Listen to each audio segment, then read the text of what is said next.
ये वीडियो किसी को भी टारगेट करने के लिए नहीं बनाई जा रही है। ये वीडियो सिर्फ उन लोगों के लिए मैं बना के दे रहा हूँ जो अभी दिल्ली आने का सपना देख रहे हैं, जो सोच रहे हैं कि वो दिल्ली जाएंगे, दिल्ली का यूपीएससी हब कहलाने वाले एरिया जैसे कि ओल्ड राजेंद्र नगर, करोल बाग, मुखर्जी नगर, पटेल नगर, सादीपुरा, वजीराबाद, इन एरिया में रहने का वो सपना देख रहे हैं। वो सोच रहे हैं कि वो इस एरिया में आएंगे, रहेंगे और यूपीएससी की तैयारी करेंगे। मैं आपको इस एरिया की वो सच्चाई बता रहा हूँ जो ऑलमोस्ट यहाँ पे जितने भी लोग रह रहे हैं उन सभी को पता है कि दिल्ली में हो क्या रहा है। बस प्रॉब्लम यह है कि कोई भी इसके ऊपर बात करना नहीं चाह रहा है। यहाँ पर मैं एक डिस्क्लेमर पहले दे देता हूँ कि यहाँ पे मैं सभी की बात नहीं कर रहा हूँ। मैं ये नहीं कह रहा हूँ कि दिल्ली में रहने वाले सभी एस्पिरेंट एक जैसे हैं, पर बहुत सारे लोग ऐसे हैं जो सिर्फ पढ़ाई का नाटक कर रहे हैं, जो सिर्फ पढ़ाई का दिखावा कर रहे हैं, जो घर वालों को बेवकूफ बना रहे हैं। यहाँ पर आकर आप अगर ढंग से चेक करेंगे तो मैक्सिमम लोग टेंडर पे, बम्बल पे, टेलीग्राम पे हुकअप ढूंढते हुए मिल जाएंगे। इवन आपको भी मौका मिले तो करोल बाग की गलियों के अंदर घूमिए शाम के 5 बजे के पास, 5-6 बजे के आसपास में आपको वहां पे कैफे में सिर्फ और सिर्फ कपल्स दिखेंगे। आप थोड़ा सा भी कॉमन सेंस लगाएंगे तो आपको समझ में आ जाएगा कि वो कौन है। मैं ये नहीं कर रहा हूँ कि आप कपल्स बुरी बात है, मैं ये नहीं कर रहा हूँ कि प्यार मोहब्बत ये सब मत कीजिए। ठीक है, सभी के अपने अपने लाइफ है, हर व्यक्ति इन चीजों में पढ़ता है और वो करता भी है। ये उम्र ही ऐसी होती है, 25-26 साल की उम्र है, तो ऐसी बात है कि यहाँ पे एक अट्रैक्शन होगा, वो स्वाभाविक है, वो समझ में भी आता है। पर आप यहाँ पे ग्राउंड रियलिटी में जाके ढूंढेंगे तब आपको पता चलेगा कि यहाँ पे एक ऐसा कल्चर बन चुका है जिसको अपन हुकअप कल्चर के नाम से जानते हैं। एक दिन ब्रेकअप, अगले दिन वापस से किसी और के साथ में पैचअप हो जाएगा, फिर ब्रेकअप, फिर पैचअप, फिर ब्रेकअप, फिर पैचअप। इस तरीके के जो ये पूरी यहाँ पे जो चल रहा है, ये साइकिल चल रही है। यहाँ पे बहुत सारे लोग ऐसा करते हुए आपको दिख जाएंगे। कभी मौका मिले तो यहाँ पे एस्पिरेंट को देखिए। यहाँ पे आपको चाय की टपरी पे, पीजी के छत के ऊपर या फिर आपको थड़ी के ऊपर आपको लोग दिखेंगे जो पूरे पूरे दिन, मतलब 2-2, 3-3 घंटे वहां पे बैठ के बातें करते हुए मिलेंगे। ठीक है, कभी कभी आप बात करते हो, काफी लोग करते भी है, मतलब आप कहीं पर भी रहिए क्योंकि आप पूरे दिन पढ़ नहीं सकते, ये मुझे समझ में आता है। बट मैक्सिमम लोग सिर्फ पढ़ने के नाम पे वहां पे बातें करते हैं।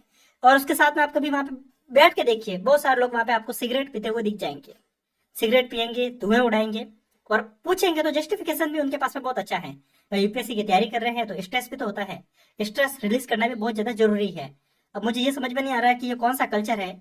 इतना पढ़ने के बाद में भी अगर आपको ये नहीं समझ में आ रहा है कि ये चीज आपके हेल्थ के लिए कितनी खराब है, तो यहाँ पे सवाल खड़ा कर रहा है कि आप सच में पढ़ रहे हैं, सच में आपकी लाइफ स्टाइल ऐसी है। और यहाँ पे एक सवाल ये भी बनता है कि ये लोग अगर ऑफिसर बन भी जाएंगे तो ये देश को क्या देंगे। यूपीएससी के बहुत सारे टेलीग्राम ग्रुप बने हुए हैं। आप ये चीज जो मैं बता रहा हूँ ये आपने खुद भी देखी होगी, और नहीं देखी है तो आप जाके अभी सर्च कीजिएगा। आप कोई भी दिल्ली रूम, दिल्ली पीजी करके ऐसे कोई ग्रुप ढूंढिएगा, ऐसे आपको बहुत सारे ग्रुप मिल जाएंगे जहाँ पे लोग रूम ढूंढते हुए मिलते हैं। आप वहां पे देखिए, पूरे दिन तो नहीं, खासकर शाम के टाइम पे देखिएगा, वहां पे 4-5 बजे के बाद में सभी लोग मैसेज करते हुए मिल जाएंगे। खासकर लोग जो इस एक तरीके के इस टाइप के बहुत सारे मैसेज दिख जाएंगे। एनी गर्ल फॉर फन, अगर कोई लड़की इंटरेस्टेड है तो बात कीजिए। ऐसे बहुत सारे लड़के वहां पे करते हैं। मैं यहाँ पे सिर्फ लड़कों को टारगेट नहीं कर रहा हूँ, मैं ये नहीं कह रहा हूँ कि सिर्फ लड़के ऐसा करते हैं, क्योंकि ऑब्वियस सी बात है कि अगर कोई लड़का वहां पे मैसेज कर रहा है तो इसका मतलब उसके पास में किसी ना किसी का रिप्लाई तो आ रहा है, तभी वो मैसेज कर रहा है। क्योंकि कोई भी व्यक्ति ऐसा नहीं होगा कि कंटिन्यूस 10-15 दिन से एक ही मैसेज किए जा रहा है, मैसेज किए जा रहा है, उसको कोई भी रिजल्ट नहीं मिलता है। इवन मैंने बहुत सारे लोगों को देखा भी है इन चीजों के अंदर कि वो इस काम को कंटिन्यू महीने महीने भर से कर रहे हैं। अब आप सोचेंगे कि मुझे कैसे पता, क्योंकि हमारा खुद का भी एक टेलीग्राम चैनल है जिसके अंदर आप लोग जुड़े हुए होंगे। उसके साथ में मैंने एक डिस्कशन ग्रुप बनाया हुआ है। वहां पे मैंने बहुत सारे एस्पिरेंट को पहले देखा, अभी तो मैंने इन चीज को बैन कर रखा है कि कोई भी व्यक्ति ऐसा अगर मैसेज करता है तो मैंने डायरेक्ट ऑटो डिलीट का ऑप्शन डाल रखा है, तो वो डायरेक्टली डिलीट हो जाता है। मैंने प्री से पहले ऐसे बहुत सारे मैसेज देखे थे, तो मैंने एक कैंडिडेट से बात भी की कि आप जो ये कंटिन्यू मैसेज भेज रहे हो, मुझे सिर्फ आपके पीछे की साइकोलॉजी कैसे वो जाननी है, आप ऐसे मैसेज कर रहे हो, आपको मिल क्या रहा है। उसका एक ही जवाब था कि सर आप एक बात सोचिए कि अगर मुझे कुछ भी मिल नहीं रहा होता तो मैं क्या इतने दिन से मैसेज करता। कुछ तो मुझे मिल रहा है, इसी कारण मैं मैसेज कर रहा हूँ। मुझे ऑफलाइन लोग मिल भी रहे हैं, जो मैं यहाँ पे मैसेज कर रहा हूँ उसका मुझे रिप्लाई आ रहा है। सवाल यहाँ पे खड़ा करता है कि दोनों जेंडर एक जैसा ही है। यहाँ पे मैं किसी एक जेंडर की बात कर ही नहीं रहा हूँ। जो हुकअप कल्चर जो यहाँ पे चल रहा है वो इतना बेहूदी से चल रहा है, इतना बेहूदेपन में चल रहा है, इतना उतना बुरा तरीके का चीजें आपको कहीं और किसी एरिया में नहीं दिखेगी। मैं ऐसा क्यों कह रहा हूँ, देखिए यहाँ पे काफी लोग क्या है कि जो पढ़ने का नाम देते हैं, वो बोलते हैं कि हम इंडिया के सबसे टफेस्ट एग्जाम की तैयारी कर रहे हैं। वो घर वालों को भी यही बोलते हैं। अब क्या है कि बाकी जगह पे अगर आप बात करेंगे, गुड़गांव है, नोएडा है, ये जो कॉर्पोरेट कल्चर आपको डेवलप होता हुआ दिखा है, लाइक पुणे है, पुणे के ऊपर तो भी बीच में एक स्क्रीनशॉट वायरल भी हो रहा था। मुझे नहीं पता वो सच है, यानी एक पोस्ट वायरल हो रही थी जहाँ पे बता रहे थे कि वहाँ पे एक एक कैंडिडेट के बहुत सारे बॉडी काउंट होते हैं। बॉडी काउंट का मतलब उसके कितने सेक्सुअली पार्टनर रहे हैं। तो पता चल रहा है कि एक एक कैंडिडेट के 10-10, 12-12 पार्टनर बना के घूमता है पुणे में। ये चीज वहां पे देखने को मिलती है, तो थोड़ा समझ में आता है कि भाई ठीक है, कॉर्पोरेट कल्चर है, वहां पे लोग काम कर रहे हैं और काम करने के साथ में वहां पे वो जो भी करना चाहता है वो कर रहे हैं। यहाँ पे लोग सिर्फ पढ़ने के नाम पे ये गंदगी यहाँ पे मचाए हुए हैं। आप कभी एक काम और कीजिएगा, मैं आपको एक चीज बता रहा हूँ जो शायद आपको सुनने में थोड़ी सी अजीब लगेगी। यहाँ पे आइए, यहाँ पे आके जितने भी डेटिंग ऐप होते हैं ना, डेटिंग एप्स के अंदर लाइक टेंडर है, बम्बल है, शादी.com तो डेटिंग ऐप नहीं है, शादी.com तो सीधा शादी के लिए है ना। ये भी मुझे आइडिया, ये वीडियो बनाने के पहले मैंने बहुत सारे दोस्तों से बात की कि इसके ऊपर अपन कुछ काम करते हैं, वीडियो बनाते हैं, क्या करना चाहिए। उन्होंने मुझे एक बढ़िया चीज बताई, और ये चीज आप प्रैक्टिकल आप खुद करके देखिएगा, आपको समझ में आएगा। आप काम कीजिए, यूपीएससी एरिया डालिए कुछ पे, लाइक आप बम्बल खोलिए, ठीक है, बम्बल एक डेटिंग ऐप है, ठीक है। इसके ऊपर आप काम क्या कीजिए कि एरिया डालिए, लाइक मुखर्जी नगर यहाँ पर करोल बाग का डालिए, और रेडियस डालिएगा 102 किलोमीटर की। अगर आप लड़के हैं तो ऑब्वियस सी बात है कि बम्बल आपको सामने ऑपोजिट जेंडर लड़की को दिखाएगा, लड़के है तो आपको ऑपोजिट जेंडर आपको सामने लड़के का दिखाएगा। आपको इतने सारे कपल्स वहां पे दिख जाएंगे, इतने सारे लोग आपको दिख जाएंगे। मैं आपको कह रहा हूँ पूरा डिस्ट्रिक्ट डालने की जरूरत नहीं, पूरा दिल्ली डालने की जरूरत नहीं, पूरा बड़ा एरिया डालने की जरूरत नहीं है, सिर्फ 1 किलोमीटर की रेडियस डालिएगा। लाइक अगर आप करोल बाग रह रहे हैं तो करोल बाग की 1 किलोमीटर की रेडियस डालिए, पटेल नगर रह रहे हैं तो आप पटेल नगर की 1 किलोमीटर की रेडियस डालिए। आपको पता चलेगा कि वहां पे क्या चल रहा है। और जो मैंने आपको टेलीग्राम वाली बात बताई ना, ये टेलीग्राम वाली बात आप खुद एक बार देख के देखिएगा, आपको समझ में आएगा कि सच में ऐसा चल रहा है कि नहीं चल रहा है। इवन यहाँ पे बहुत सारे मैंने बहुत सारे लोगों से बात की तो वो ये बात बोलते हैं कि हमें वहां पे वो चीजें मिल रही हैं जो हम यहाँ पे मैसेज कर रहे हैं। यहाँ पर सवाल ये भी खड़ा कर रहा है कि यहाँ पे लोग कितने ज्यादा इन चीजों में एडिक्ट हो चुके हैं कि उनको डर भी नहीं लग रहा है। ये डर होना चाहिए लोगों में कि वो चीज आपको कितना हैम्पर कर सकती है। आप एक स्टूडेंट हो फिर भी आप ये हनी ट्रैप जैसे चीजों में पढ़ सकते हो, बट स्टिल वो चीजें चल रही हैं। फेक आइडेंटिटी बना के लोग अपने टेलीग्राम चैनल बनाए हुए हैं। जब लास्ट ईयर जब यूपीएससी का प्रोटेस्ट चला था तब भी ये बात उठी थी वहां पे।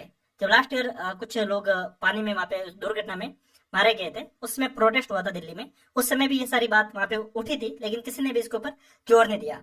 मैं यहाँ पे अभी जो बात बताने वाला हूँ ना, मुझे 90% श्योरिटी है कि काफी लोगों की बात बुरी लगेगी। इवन अभी मैं जो बात कर रहा हूँ उसके ऊपर मेरा सबसे ज्यादा विरोध होगा। हमारे देश की खासियत है कि अगर कोई भी बात ऐसी है जो लड़कों के लिए बोली जाएगी ना तो कोई भी विरोध नहीं करेगा, एक्सेप्ट करेंगे। लेकिन अगर कोई भी बात है जो लड़कियों के लिए बोली जा रही है तो सभी लोग विरोध करेंगे। लास्ट ईयर एक स्क्रीनशॉट वायरल हुआ जहाँ पे दिल्ली का एक स्क्रीनशॉट था जहाँ पे एक लड़की एक फ्लैट ओनर से, यानी कि एक प्रॉपर्टी ओनर से बात कर रही है, डीलिंग कर रही है, जहाँ पे वो बोल रही है कि उसको फ्लैट चाहिए, रूम चाहिए। उसने बोला कि कोई 10-12 हजार रुपए उसने रेंट बताया, फिर लड़की ने बोला कि नहीं मेरे पास में इतना पैसा नहीं है, मैं इतना नहीं दे सकती। जो फ्लैट ओनर था उसने बोला कि ठीक है आप पैसे कम दे दीजिएगा, but you have to do some favour. उसने बोला व्हाट, सम फेवर क्या? वो डायरेक्टली बोल रहा है वन नाइट स्टैंड, यानी कि वो एक रात के लिए सोने के लिए उसको बात बोल रहा है। ये बात देखी तो काफी लोगों ने इसका विरोध किया। फिर इसके बाद में मैंने बहुत सारे स्टूडेंट से बात की जो दिल्ली में रहते हैं, मैं फीमेल स्टूडेंट की बात कर रहा हूँ, और काफी स्टूडेंट इस बात को बोलती हुई मुझे मिली है, और ये बात मुझे पता है इसका विरोध होगा। अगर आप गर्ल्स है और अगर आपने इस चीज को देखा तो एक बार के लिए आप कमेंट करना। मैं ये नहीं कर रहा हूँ, मैं 100 की बात नहीं कर रहा हूँ, 100 में से 10% ऐसे होंगे जो ऐसा करते होंगे, ठीक है। लेकिन है ऐसे जो लोग सुगर डैडी ढूंढते हुए मिल जाते हैं। सुगर डैडी का मतलब अपने से बड़े उम्र के व्यक्ति जो सीधी सी बात है कि उनके ऊपर खर्चा कर सके। मैं सभी स्टूडेंट की यहाँ पे बात नहीं कर रहा हूँ, मैं ये भी नहीं कर रहा हूँ कि यहाँ पे 100 के मैं 10% की भी बात नहीं कर रहा हूँ, 100 में से 2% ऐसे होंगे, ठीक है। पर ऐसे है लोग वहां पे, ऐसा दिख रहा है वहां पे, ये चीजें दिल्ली में चल रही है। और ये 2% है ना, इसके ऊपर बाकी लोगों के ऊपर भी एक बार के लिए उंगली उठती है। अब यहाँ पे मैं इस वीडियो का जो इंटेंशन है वो सिर्फ इतना सा है, मैं आपको जो बात बता रहा हूँ ये सारी बात तो आपने जानी है, समझी है। और एक और काम कीजिए, मेरा एक सवाल यहाँ पे ये भी बनता है कि मुखर्जी नगर, राजेंद्र नगर, यहाँ पे बहुत सारे शराब के ठेके बने हुए हैं। आप शाम को 7 बजे के आसपास में यहाँ पे जाइए, आपको ठेकों पे सिर्फ स्टूडेंट दिखेंगे, 20-22 साल के सारे स्टूडेंट दिखेंगे। सवाल ये बनता है कि यहाँ पे ये लोग पढ़ने आए हैं यहाँ पर वो पीने के लिए, दारूबाज बनने के लिए आए हैं। रोजाना शाम को 7 बजे क्वार्टर लेकर स्ट्रेस रिलीज करते हुए आपको छत पे बैठे हुए बहुत सारे स्टूडेंट दिख जाएंगे। वो करते क्या, स्ट्रेस रिलीज कर रहे हैं, क्योंकि वो बहुत ज्यादा पढ़ रहे हैं ना, इसके कारण स्ट्रेस रिलीज करना भी बहुत ज्यादा जरूरी है। एक चीज और बताता हूँ, ये लड़कियों के लिए थोड़ी सी चेतावनी हो सकती है। बहुत सारे लोग जिनका यूपीएससी प्री निकल चुका होता है, जो वहां पे लाइब्रेरी में होते हैं, और यूपीएससी के इस फील्ड में एक ऐसी चीज होती है कि वहां पे एक वो ऑरा बन जाता है किसी का प्री निकला है तो। प्री निकलने के बाद में वो लोग सिर्फ एक काम करते हैं, ये डेटिंग। सिर्फ जिसको अगर अपन सही भाषा में बोले, जो आप यूथ की लैंग्वेज में बोलते हैं कि just hookup and live it, hookup and live it.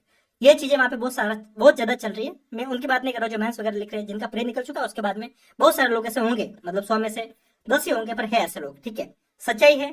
और काफी लोग इसका विरोध करेंगे इस वीडियो के नीचे, क्योंकि जो बात मैं आपको बता रहा हूँ पब्लिकली बोलने के लिए हिम्मत चाहिए और विरोध होना लाजमी है। अब यहाँ पे बात बनती है कि इस वीडियो का इंटेंशन क्या है। जब आप किसी कोचिंग को ज्वाइन करते हैं ना, आपका अगर बच्चा, अगर आप पेरेंट्स इस वीडियो को देख रहे हैं, अगर आपका बच्चा किसी कोचिंग को ज्वाइन कर रहा है, या फिर आपका कोई जूनियर है जो किसी कोचिंग को ज्वाइन कर रहा है, दिल्ली की कोई भी कोचिंग होगी तो 1 लाख के आसपास उसकी फीस होगी।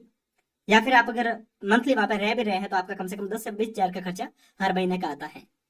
दिल्ली में पढ़ने वाले सभी टीचर से एक बार बात करके देखिएगा, आपको पता चलेगा। किसी भी कोचिंग में अगर एडमिशन के टाइम पे 300 बच्चे हैं ना, तो 6 महीने बाद जाके देखिएगा उस क्लास में आपको 150 बच्चे भी नहीं दिखेंगे। आधे से ज्यादा बच्चे 6 महीने के बाद में गायब हो जाते हैं। ये सिर्फ मैं यूपीएससी की आपकी बात नहीं कर रहा हूँ, मैं किसी भी कोचिंग आपकी बात कर रहा हूँ जहाँ पे 50% बच्चे 6 महीने के अंदर अंदर ही गायब हो जाते हैं। वो पढ़ते ही नहीं है, अटेंडेंस भी देते ही नहीं है। इसके पीछे एक कारण ये भी है कि पेरेंट्स ज्यादा ध्यान नहीं देते हैं। पेरेंट्स सोच रहे हैं कि बच्चा पढ़ रहा है, एटलीस्ट आप ये पता तो कर सकते हैं ना कि वो अटेंडेंस तो कंप्लीट लगा रहा है कि नहीं लगा रहा, वो टेस्ट दे रहा है कि नहीं दे रहा। बहुत सारे लोग सिर्फ टेस्ट सीरीज खरीदते हैं बट टेस्ट सीरीज देते नहीं है। पीजी को डेटिंग हब बना के रखा हुआ है। यहाँ पे एक सवाल ये भी बनता है कि दिल्ली में बहुत सारे पीजी बने हुए हैं, बहुत सारे रूम्स ऑनर होते हैं, ठीक है। यहाँ पे एक सवाल बनता है कि जैसे कि आप जयपुर में, प्रयागराज में, पटना में किसी और एरिया में आके देखिए, तो वहाँ पे आपको इंडिपेंडेंट रूम नहीं मिलेंगे। इंडिपेंडेंट रूम किसके लिए नहीं मिलेंगे? क्योंकि उन लोगों ने पहले से मना कर रखा होता है कि यहाँ पे आप किसी और व्यक्ति को नहीं लाओगे। इवन आपका कोई आएगा तो भी वो फैमिली मेंबर आएगा, और फैमिली मेंबर में भी आपके सिर्फ ब्लड रिलेशन के लोग आएंगे, यानी कि आपके मम्मी पापा या फिर आपका भाई, वो आएगा, इसके सिवा कोई और नहीं आएगा। दिल्ली में इंडिपेंडेंट रूम मिलते हैं, इसका एक सवाल बनता है, ऐसा क्यों? इतनी आजादी किसके लिए चाहिए? और ये फ्रीडम के नाम पे ये किस तरीके की आजादी आपको चाहिए? बाकी लोग भी पढ़ रहे हैं, सभी लोगों को 10 बजे अगर कोई भी पीजी बंद हो रहा है, 10 या 11 बजे, और सुबह 6 बजे खुल रहा है, तो इसके बीच में करना क्या है? सवाल ये भी बनता है। फिर लोग बोलेंगे हम तो रात में लाइब्रेरी जाते हैं, नाइट में चलने वाली लाइब्रेरी में जाके भी एक बार आप चक्कर लगा के आइएगा, वहां पे भी क्या चल रहा है वो भी आपको दिखने को मिल जाएगा, ठीक है। इस बात को आप ध्यान रखिए कि हो क्या रहा है। जहां तक हो सके ऐसे पीजी या फिर ऐसे रूम के अंदर मत डालिए जहाँ पे बहुत जरूरत से ज्यादा इंडिपेंडेंस हो। जरूरत से ज्यादा इंडिपेंडेंस लोगों को बिगाड़ देती है। आप प्रेमचंद को पढ़िएगा, प्रेमचंद इस बात को बोलते हैं कि खुली छत एक युवा के लिए उतनी घातक नहीं है जितना बंद कमरा है। अगर बंद कमरे में उसको इंडिपेंडेंस मिली हुई है ना, तो वो इतना ज्यादा बिगड़ सकता है जितना कोई नहीं बिगड़ेगा। तो थोड़ा सा इसके ऊपर ध्यान दीजिए कि थोड़ा सा बिल्कुल भी जहाँ पे ओपननेस हो वहां से दूर रखिए। दूसरी बात, रैंडम वीडियो कॉल। आजकल के पेरेंट्स को मैं देख रहा हूँ कि वो बहुत ज्यादा प्राइवेसी का ध्यान रखते हैं। ये प्राइवेसी जरूरत से ज्यादा काम की भी नहीं है। काफी लोग बोलेंगे हु आर यू, तुम्हारी हिम्मत कैसे हुई, तुम ऐसे बात कैसे बोल सकते हो, तुम कौन होते हो किसी के फ्रीडम को छीनने वाले? तुम यूपीएससी की तैयारी करते हो, तुम article 21 right to privacy, Puttaswamy judgement, ये सब कुछ तुम पढ़ते हो, उसके बाद में तुम बात करते हो कि रैंडम वीडियो कॉल की। यस, प्राइवेसी होनी चाहिए एक दूसरे के लिए जो आपका जानकार नहीं है। आपके पेरेंट्स का आपका हक है कि वो आपको टाइम होते ही जब भी मन करे वीडियो कॉल करे, जब भी मन करे आपके ऊपर ध्यान दे। ध्यान रखिएगा, जब आपको डर लगेगा ना कि आपके ऊपर कोई ध्यान देने वाला व्यक्ति बैठा है, तब आप बिगड़ेंगे नहीं। बिगड़ने का सबसे प्रायोरिटी पे यही लक्षण होता है कि आपको जरूरत से ज्यादा छूट मिली है। अगर किसी को भी जरूरत से ज्यादा छूट मिली है तो वो बिगड़ेगा, ये स्वाभाविक है। पेरेंट्स से यही कहूंगा कि जब भी मौका मिले रैंडम वीडियो कॉल कीजिए। और अगर आप स्टूडेंट और अगर आप सच में पढ़ना चाहते हो तो आप भी अपने पेरेंट्स को बोलिए कि पापा मम्मी मुझे रैंडम वीडियो कॉल कीजिए। रैंडम वीडियो कॉल का मतलब कोई फिक्स टाइम मत रखिए कि मैं 8 बजे ही वीडियो कॉल करूंगा, फिक्स टाइम मत रखिए कि मैं 7 बजे वीडियो कॉल करूंगा।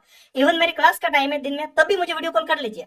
क्लास में अगर डिस्टर्ब हो रहा हो तो मैं नहीं उठाऊंगा, लेकिन कम से कम पता रहे कि आप कभी 12 बजे कर सकते हो, कभी 9 बजे कर सकते हो, कभी 6 बजे कर सकते हो, कोई फिक्स टाइम नहीं है। ये चीजें पता होनी चाहिए, बच्चों के ऊपर ध्यान रहना चाहिए। और जहां तक हो सके स्टूडेंट से अपने बच्चों से क्वेश्चंस करते रहिए कि क्या चीजें चल रही है, कितनी पढ़ाई हो रही है, उनके फ्रेंड्स कौन है, पता होना चाहिए। ये चीजें बिगड़ने से बचाते हैं। और कहते हैं ना कि लाख कहा था नौजवान लोगों को प्यार व्यार मत करना, और नौजवान लोगों ने कब किसकी मानी है। तो ये चीजें तो होती रहेगी, क्योंकि कितना ज्यादा आप कंट्रोल करोगे चीजें तो बिगड़ेगी। यहाँ पे सारा का सारा ध्यान रहता है, वो रहता है स्टूडेंट के खुद पे। दिल्ली में बहुत सारे ऐसे एस्पिरेंट हैं जो रियलिटी में पढ़ रहे हैं और जो सीरियसली पढ़ रहे हैं, जो सिर्फ और सिर्फ लाइब्रेरी जाते हैं, लाइब्रेरी से घर आते हैं, किसी और से मतलब नहीं रखते हैं। ऐसे स्टूडेंट आपको ढेरों आपको देखने को मिल जाएंगे, जो पढ़ते भी हैं, जो सीरियसली पढ़ रहे हैं, जिसको किसी से भी मतलब नहीं है। अगर आपको मोटिवेशन लेना है तो यहाँ से लीजिए, नहीं तो लोग पीजी में लोगों से मोटिवेशन लेते हैं। बहुत सारे पीजी में आपको ऐसे लोग दिखेंगे जिनके आपको पार्टनर दिखते हैं। खासकर ये लड़कियों के साथ में मैंने 2-3 लड़कियों से बात की, तो उन्होंने स्टूडेंट से बात की तो उन्होंने इस चीज बताई कि होता क्या है कि सर की मानो कि हम कुछ भी नहीं करना चाहते, पर गर्ल्स स्टूडेंट ऐसी होती है जो क्या करती है कि उनका अगर कोई पार्टनर है तो वो क्या करेगी कि उनके दोस्तों से उनको मिलवाएगी। और ये चीजें वहां पे कल्चर में बहुत ज्यादा चल रही है कि वो क्या करेगी, मानो कोई एक व्यक्ति है जिसका कोई पार्टनर है, तो वो क्या करेगी कि उसकी जितनी भी फीमेल फ्रेंड होगी ना, और इस लड़के के जो भी मेल फ्रेंड होंगे, उनसे वो दोस्ती करवाएगी उनको, ठीक है। ये चीजें चल रही है। मैं अभी काफी लोग बोलेंगे कि यार कितना आप रेडिकल होकर सोच रहे हो, प्यार मोहब्बत के बारे में ऐसी बात बोल रहे हो। देखिए मैं इसके खिलाफ नहीं, मैं ये कहूंगा कि अगर आप यूथ है, आप इन चीजों को करना चाहते कीजिए, इट्स ओके, आपकी पर्सनल लाइफ है, बट उस कल्चर को मत बिगाड़िए। आप उसको एक हुकअप के अंदर मत तब्दील कीजिए कि क्लब दारू ये सारी चीजों में मत तब्दील कीजिए। एटलीस्ट कुछ तो मर्यादा रखना जरूरी है। हर चीज का एक पीक होना जरूरी है कि अपन को उस चीज को एक पॉइंट आने के बाद में उसको छोड़ना बहुत जरूरी होता है। अदरवाइज क्या होगा कि आपके 5-6 साल वहां पे बीत जाते हैं, फिर घर आते हैं और फिर आप बोलते हो कि हम बेरोजगार रह गए हैं। थोड़ी सी गलतियां स्टूडेंट की भी हुई है, थोड़ा सा सीरियसनेस नहीं होती है वहां पे, तभी ये सारी दिक्कतें आती हैं। तो इन चीजों के ऊपर सोचना होगा। ये वीडियो बहुत ज्यादा कंट्रोवर्शियल है, मुझे पता है। इस वीडियो को देखने के बाद में इतनी सारी गालियां आएगी इसके नीचे, इवन हो सकता है कि मुझे इस वीडियो को बाद में डिलीट भी करना पड़े, बट आप इसके ऊपर क्या सोचते हैं? मैं आप में से जितने भी लोग अभी तक इस वीडियो को देख रहे हैं, मैं आपको इतना ही कहूंगा कि अगर आप यहाँ तक आए हैं ना, तो एक कमेंट करके मुझे बताइएगा कि आप इस वीडियो से कितना इत्तेफाक रखते हैं। वास्तविकता में आप मेरे इस बात से इत्तेफाक रखते हैं या फिर नहीं रखते हैं? अगर आप दिल्ली में रहे हैं तो आप इस बारे में एक बार के लिए बताइएगा, ऑनेस्ट होकर चीजों को बताइएगा। बाकी अगर आप यूपीएससी की तैयारी कर रहे हैं तो ध्यान रखिएगा, यूपीएससी डेडिकेशन मांगता है, ऐसे हवाबाजी में चीजें नहीं होती हैं, तो थोड़ा सा इसके ऊपर भी ध्यान रखिएगा। बाकी जो आपको फ्रीडम मिल रही है उसका रेस्पेक्ट कीजिए, उसकी इज्जत कीजिए, क्योंकि फ्रीडम आसानी से नहीं मिलती है, अगर मिली है तो उसकी इज्जत करना बहुत ज्यादा जरूरी है। कई बार लगता है कि जरूरत से ज्यादा आजादी भी व्यक्ति के लिए घातक होती है। ये सारी चीजें आपको सोचनी चाहिए।